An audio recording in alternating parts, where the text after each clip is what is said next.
Hello, my name is Gary Shotton, and I'm here as a part of Inspiring Better Business IBB Talks. Today I'm going to title this Entrepreneurial Profile. And I'm going to talk about the profile of entrepreneurs and kind of caution you to look deeper about who you're kind of idealizing and how you're wanting to be influenced by certain people. And I'm going to oversimplify this, but I'm going to simplify it by this saying that there's two primary groups of people.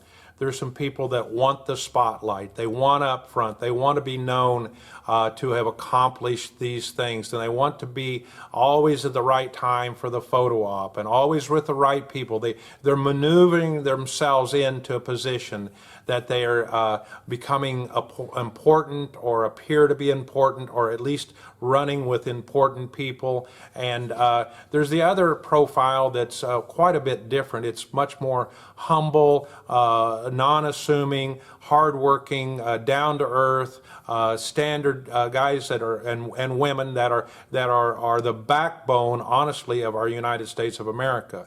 And so when you're watching yourself and you're watching someone in the public eye, be careful that you don't think, wow, I wish I could do what they're doing. I wish I was like them, if they're not the true entrepreneurial that I think make up this world and make this our society. So I'm going to give some examples. These are public figures, and I'm going to talk first about my senior pastor, founding pastor, Willie George. I've been at the same church 25 years, and I've been learning business lessons from him by the natural course of life of being in church 25 years. Every time there's a sermon, I hear it, and I've heard some of his stories several times. But when I first arrived some 25 years ago, I picked up that he was not one that was trying to capture the spotlight. In fact, he admitted just a few weeks after I started going there, and I respect that, he says, I made a mistake. I thought I should be on TV. This is 25 years ago. And so he booked some TV spots, and he tried to do the things that would be running with all the other TV celebrities, spiritual celebrities, I won't name them.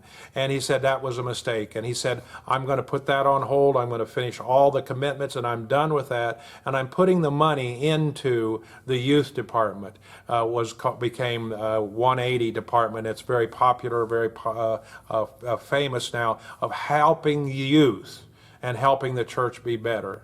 Another good example is in our state is there's a group called Hobby Lobby, and it's a group that also has Mardell's Christian Bookstore. And the founder of that was Dave Green, and I've read his book. I like to read biographies. And when I read biographies about Christian business people, I'm saying, man, this is my kind of guy. This is the profile that I want to follow. In fact, if you read his book, he wasn't good speaking. He never does like to speak, still doesn't speak. He's an older gentleman now. His son does some speaking, but he's not like against it, but he didn't gravitate that. But systematically and over a period of time, he put together a huge empire of Mardell's Christian Bookstore and Hobby Lobby. Let's name another one, Truett Cathy with Chick-fil-A.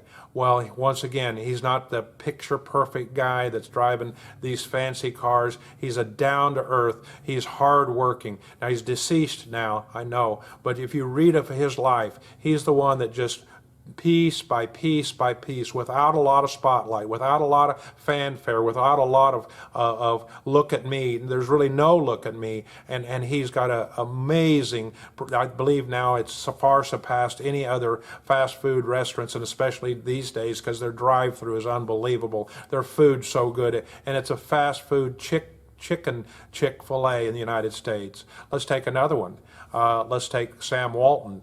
At one point, he was in the top 3 or 4 wealthiest men in the world. Of course, he's deceased now, of maybe even 15, 20 years. His families, many of them are some of the most wealthy, but he was right over here again, started in my home state here in Oklahoma, and then was in Arkansas, and then he started just systematically putting systems and processes to be the best retailer, and he became the best put together together the trucking company and put together the software way ahead of when computers. He would put this together. He was just a steady, solid rock of piece by piece by piece, building his business. That's what you want to look at. You want to be that steady rock that's not looking for spotlight. Actually, the spotlight will actually cause you difficulties, I believe.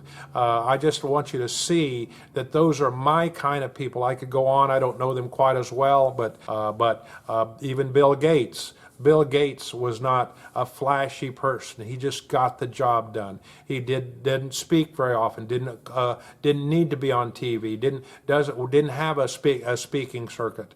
Now there's a profession of being a speaker, a professional speaker. So I'm not saying that's wrong. But an entrepreneur, if you follow most of the professional speakers, when they stop speaking, their revenue stops. So it's its own business. But we're talking about creating revenue and systems and processes that generate tons of money.